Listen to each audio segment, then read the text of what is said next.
భద్రాద్రి కొత్తగూడెం డిస్టిక్లో ఏ అందమైన ప్రదేశాన్ని వదలకుండా చూద్దామని గట్టిగా ఫిక్స్ అయ్యా. అందులో భాగంగానే ఈ రోజైతే కిన్నెర్స్ అని రావడం జరిగింది. కిన్నెర్స్ అని పాలవంచికి 10 కిలోమీటర్ దూరం అయితే ఉంటుంది. రోడ్డు సౌకర్యం చాలా అద్భుతంగా ఉంటుంది, ఎటువంటి ఇబ్బంది ఉండదు. కిన్నెర్స్ అని ఎంట్రన్స్ ఈ విధంగా అయితే ఉంటుంది. మనకి ఎంట్రన్స్లోనే టికెట్ మరియు పార్కింగ్ టికెట్ కూడా తీసుకోవాల్సి వస్తుంది.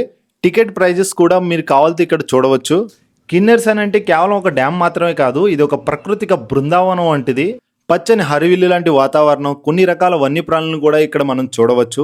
ఇక్కడ మీరు కావాలనుకుంటే అద్భుతమైన బోటింగ్ మరియు స్పీడ్ బోటింగ్ అనుభూతిని మీరు పొందవచ్చు. కిన్నెర్స్ అని డ్యామ్, ఇటువంటి డ్యాములు కేవలం అద్భుతమైన మానవ నిర్మిత కట్టడాలు మాత్రమే కాదు, మన అందరి ఆకలి తీర్చే అన్నపూర్ణ వంటివి. ప్రస్తుతానికి ఈ డ్యామ్ చూడడానికి ఒక పక్క నిండుకుండలా, మరో పక్క ఎడారిలా మనకు కనిపిస్తుంది. వర్షాకాలం డ్యామ్ నుండి నీటిని వదిలినప్పుడు చూడడానికి చాలా అద్భుతంగా ఉంటుంది. కుదిరితే వర్షాకాలం చూడడానికి మళ్ళీ ఇక్కడికి వస్తాను. భద్రాద్రి జిల్లాలో ఇంకా ఏమైనా చూడవలసిన అద్భుతమైన ప్రదేశాలు ఉంటే నాకు కామెంట్ చేయండి. Thank you for watching. జై హింద్.